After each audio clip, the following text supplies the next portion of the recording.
ម៉ែបងប្អូនថ្ងៃនេះខ្ញុំនាំពុកម៉ែបងប្អូនមកញ៉ាំបបរតុកកាជាមួយនាងខ្ញុំឥឡូវនេះខ្ញុំកំពុងតែចាក់សាច់មាន់ចូលទៅក្នុងឆ្នាំងបបរ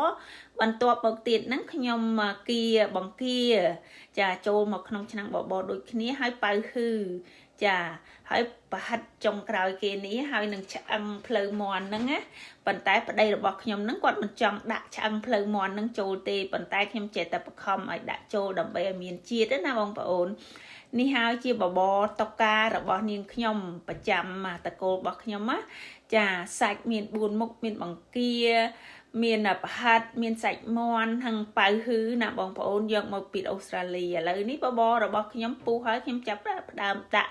ដើមខ្ទឹមហើយណាបងប្អូនណាដាក់ចូលមកក្នុងគេហៅថាបបរយើងមានផ្សិតខ្មៅមានអីអញ្ចឹងទៅមានជាតិបងប្អូនខ្ញុំបបរមាន់2ណាបងប្អូនចាមាន់ដែលខ្ញុំធ្វើទឹកស៊ុបហ្នឹងគឺមាន់2ធំតែម្ដងណាបងប្អូនចាហើយតែសាច់មាន់ខ្ញុំបេះចូលហ្នឹងបេះតែសាច់ភ្លៅទេឥឡូវនេះបបរតុកការបស់ខ្ញុំហ្នឹងឆ្អិនហើយខ្ញុំចាប់ផ្ដើមញ៉ាំណាបងប្អូនចាចាប់ផ្ដើមចុងភៅចាប់ផ្ដើមញ៉ាំហើយចាហើយពេលដែលញ៉ាំហ្នឹងណាក្តៅពេកបងប្អូនហើយហត់តែបានតិចទេឃើញតាគេហៅថាកម្ដៅនៃហុយហើយដាក់គេហៅពណ៌ដូចកូរ៉េទៀតហ្នឹងឆ្នាំងកូរ៉េទៀតហ្នឹងវាមានកម្ដៅកាន់តែងុំបងប្អូនវាធ្វើឲ្យយើងណាញ៉ាំទៅចង់អាលៀកមាត់បបរតុកកានេះអត់បាននេះបងប្អូនហើយចង់ហៀញើហៀអីជូតបដើនោះបងប្អូននេះហើយឆ្ងាញ់គេហៅថាឆ្ងាញ់អស់ទាស់ហ្មងបបរតុកការបស់ខ្ញុំហើយបងប្អូននឹកឃើញអីចង់ញ៉ាំអីធ្វើខ្លួនឯងទៅបងប្អូនប៉ុន្តែបងប្អូនខ្ជិលមិនដឹងធ្វើម៉េចទេតើតាសាបន្តិចសម្រាប់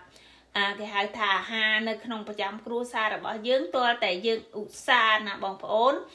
បានញ៉ាំបើសិនជាយើងអត់ឧស្សាហ៍ទេអត់បានញ៉ាំទេអញ្ចឹងយើងទៅទិញគេខាងក្រៅហើយប៉ុន្តែសម្រាប់ខ្ញុំវិញណាខ្ញុំអត់ចូលចិត្តញ៉ាំនៅខាងក្រៅហ្មងទេខ្ញុំចូលចិត្តញ៉ាំរបស់ដែលខ្ញុំធ្វើផ្ទាល់ដៃជាងណាបងប្អូនផ្លុំហត់អញ្ចឹងទៅក្តៅចឹងហើយបែកញើសបែកអីចឹងទៅវាធ្វើឲ្យយើងហ្នឹងណាស្រួលខ្លួនចា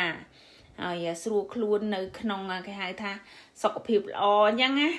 ហើយយើងធ្វើកិច្ចការងាររាល់ថ្ងៃហ្នឹងជា activity របស់យើងផងណាបងប្អូនចា